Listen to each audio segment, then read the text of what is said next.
അക്ഷയുടെ കൂടെ, പിന്നെ വെൽത്തായി പ്രൊഡക്ഷൻ, നിസാറിൻ്റെ കൂടെയൊക്കെ ദുബായിൽ ഒരുപാട്, എനിക്ക് ഷൂട്ട് അധികം ദുബായിലാണ്, അധികമല്ല എൻ്റെ ഷൂട്ട് മൊത്തം ദുബായിലായിരുന്നു. അപ്പം അവിടെ ഒരുപാട് എൻജോയ് ചെയ്തു. ഇപ്പം ഫാമിലി ആയിട്ട് എൻ്റെ ഫുൾ ഫാമിലി ഇട്ട് സിനിമ കാണാൻ വേണ്ടിയിട്ട് അത് പടം കണ്ട് എന്താ പറയുക, നമുക്ക് എത്ര സ്ട്രെസ്സോ കാര്യങ്ങളോ ഒക്കെ ഉണ്ടെങ്കിൽ ഭയങ്കര റിലീഫാണ്. ഒരുപാട് ഇരുന്ന് ചിരിച്ച് കുറേ ചിരിച്ച് അവസാനമായപ്പോൾ കണ്ണ് നിറയിച്ചൊരു സിനിമയാണ് അയ്യറിൻ്റെ അറേബ്യ. ഇപ്പം പറഞ്ഞ പോലെ തന്നെ ഫാമിലിക്ക് അത്രയും ഇമ്പോർട്ടൻസ് കൊടുക്കുന്നൊരു സിനിമയാണ്. അപ്പോൾ നിങ്ങൾക്ക് എല്ലാവർക്കും കണക്ട് ചെയ്യാൻ പറ്റും, എവിടെയെങ്കിലുമൊക്കെ കണക്ട് ചെയ്യാൻ പറ്റുന്നൊരു മൂവി തന്നെയായിരിക്കും. അപ്പം ഇനി കാണാത്തവരൊക്കെ പോയി കാണുക, എന്നിട്ട് അഭിപ്രായങ്ങൾ അറിയിക്കുക. ഷൈനും ധ്യാനും ഞാൻ ഷൈൻ്റെ കൂടെ ഓൾറെഡി 4 പടം ചെയ്തിട്ടുണ്ട്.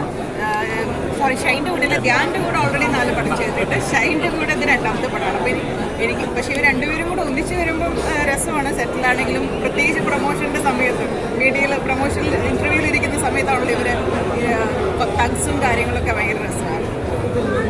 കുടുംബ പ്രേക്ഷകരെ ഫോക്കസ് ചെയ്തുകൊണ്ട് തന്നെയാണ് ഈ സിനിമ ചെയ്തിരിക്കുന്നത്.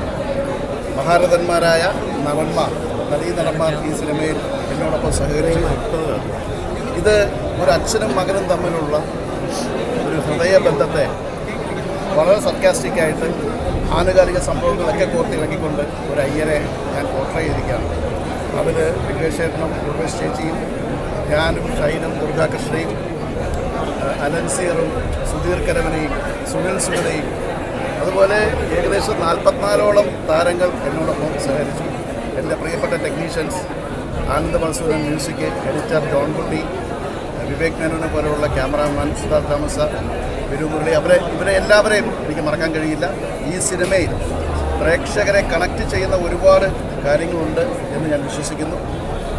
എല്ലാ കുടുംബ പ്രേക്ഷകരും ഈ സിനിമ പോയി കാണണം. എവിടെയെങ്കിലും നിങ്ങളെ കണക്ട് ചെയ്താൽ ഒരു സംവിധായകൻ എന്ന നിലയിൽ ഞാൻ വളരെ ധന്യനാണ്. അതോടൊപ്പം തന്നെ ഒരു കാര്യം ഞാൻ ഉറപ്പ് പറയാം, ഈ സിനിമ ഒരു പ്രേക്ഷകനെ പോലും ഡിസപ്പോയിൻറ്റ് ചെയ്യില്ല എന്നുള്ള വിശ്വാസമാണ്.